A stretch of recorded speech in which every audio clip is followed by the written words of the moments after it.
c'est encore moi et encore ensemble pour un nouveau contenu. Aujourd'hui, nous allons voir comment on peut exprimer un souhait ou bien un regret en utilisant l'imparfait.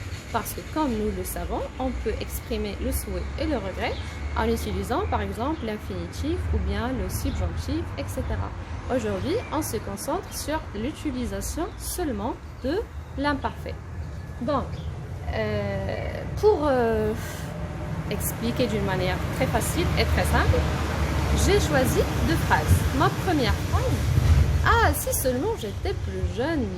Ma deuxième phrase, si vous pouviez venir me voir. Et j'ai terminé mes deux phrases avec un point d'exclamation. Donc pour le souhait, c'est on termine notre phrase avec un point d'exclamation. J'ai commencé mes deux phrases avec si, ou bien j'ai utilisé si, c'est pas le commencement ici, donc si, et j'ai conjugué mon verbe était, c'est un verbe conjugué à l'imparfait. J'étais, tu étais, il était, nous étions, vous étiez, ils étaient. Vous pouviez, c'est le verbe pouvoir conjugué à l'imparfait. Je pouvais, tu pouvais, il pouvait, nous pouvions, vous pouviez, il pouvait.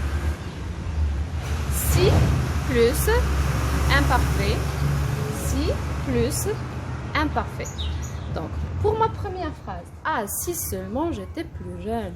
Donc, moi, en tant que Maria, est-ce que je peux revenir en arrière et vraiment devenir maintenant plus jeune? Bien sûr que c'est impossible, c'est irréalisable, c'est quelque chose qui relève de l'impossible.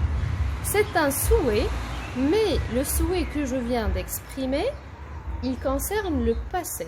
Donc mon souhait, il relève du passé. Quand le souhait relève du passé, ce n'est plus un souhait, on va l'appeler un regret. Nadam, je regrette quelque chose, je l'exprime sous forme d'un souhait, mais bien sûr ce n'est pas un souhait, c'est un regret.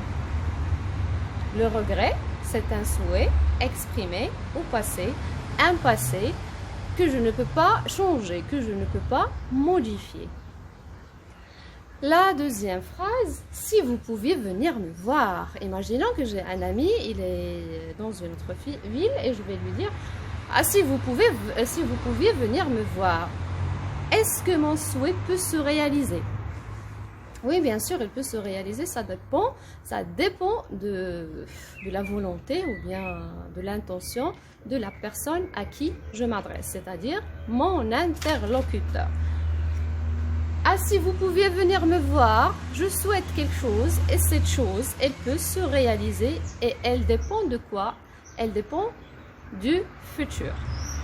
Donc, c'était un souhait pour, ou bien j'ai mis ici c'était, c'est pas c'était, j'ai voulu écrire c'est, je m'excuse. C'est un souhait pour le futur. Donc, on va dire que c'est un souhait. Pour faire bref, pour cette vidéo, nous avons vu comment on peut exprimer un souhait ou un regret en utilisant l'imparfait, si plus imparfait. Donc si je souhaite quelque chose qui concerne une réalité ou bien quelque chose qui a eu lieu au passé et que je ne peux pas changer, que je ne peux pas modifier, il ne s'agit plus d'un souhait, il s'agit plutôt d'un regret. Si je souhaite quelque chose qui a des chances pour se réaliser, c'est-à-dire ça concerne le futur, ça reste un souhait. Donc j'espère que c'est plus clair, on peut faire la différence entre regret et souhait. Et si c'est le verbe regretter, je regrette, et si c'est le verbe souhaiter, je souhaite. Donc j'espère que c'est clair et je vous dis à la prochaine.